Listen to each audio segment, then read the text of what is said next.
So I wanted to do something a little special today to commemorate the final video in the 1625 Modern Jazz Line series.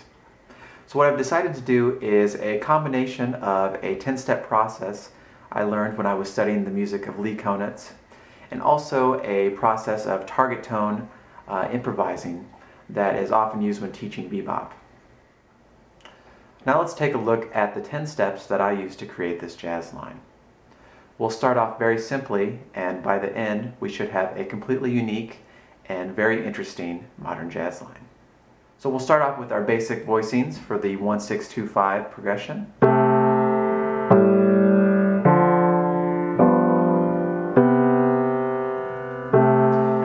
And in the right hand, what I've done is outline random chord tones in half notes, and all these notes will fall on the strongest beats of each measures, beats 1 and 3, and they will be our guide for the next 5 or so examples.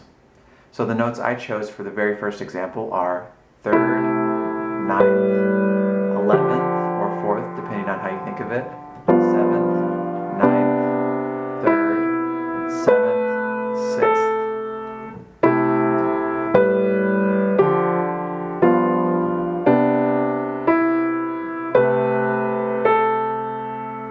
Now in the second example, we're going to begin to outline those chord tones using quarter notes.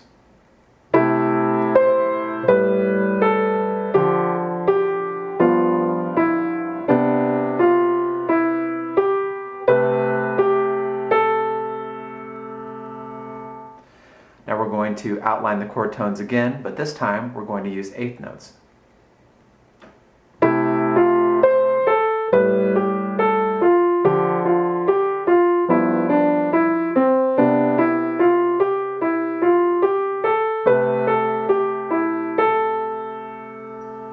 So up until now, we've used entirely diatonic notes.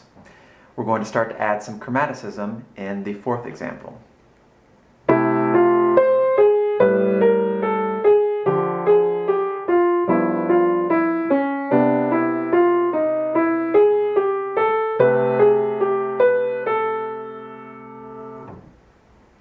In the fifth example, we're going to begin to displace the target notes.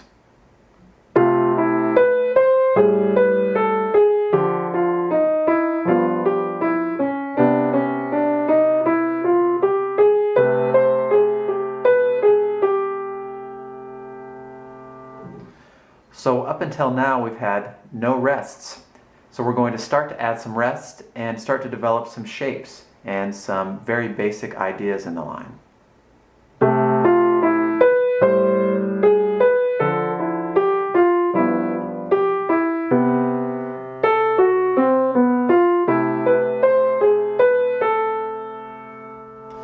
I started really liking some of those shapes that I was doing.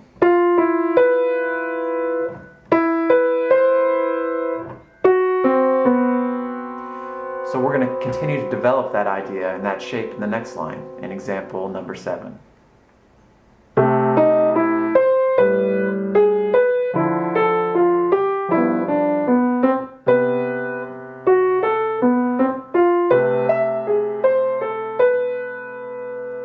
I really like the end of that line, this really cool fourth thing that happened.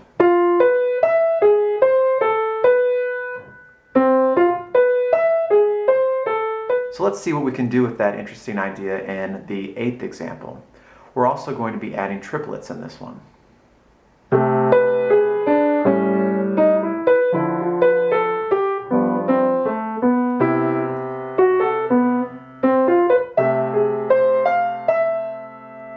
So I had that new fourth idea, and I've also got some of those similar shapes happening from the previous lines.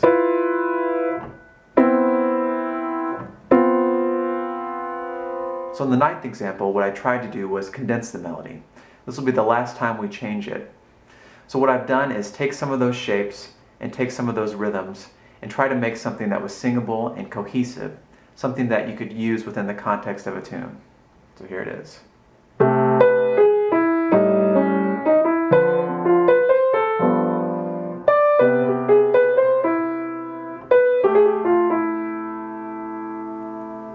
So in the 10th and final example, what I've done is alter some of the left-hand voicings so they fit better with the melody, and also change some of the rhythms so the line becomes a little more cohesive. 1, 2, 3, 4.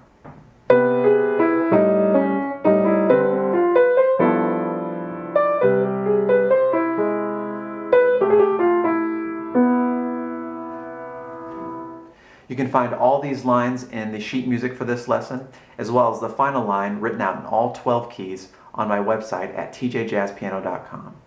If you like this video, please feel free to subscribe, as I do come out with videos on a regular basis. And please let me know if you have any questions or ideas for future videos. Thanks for watching.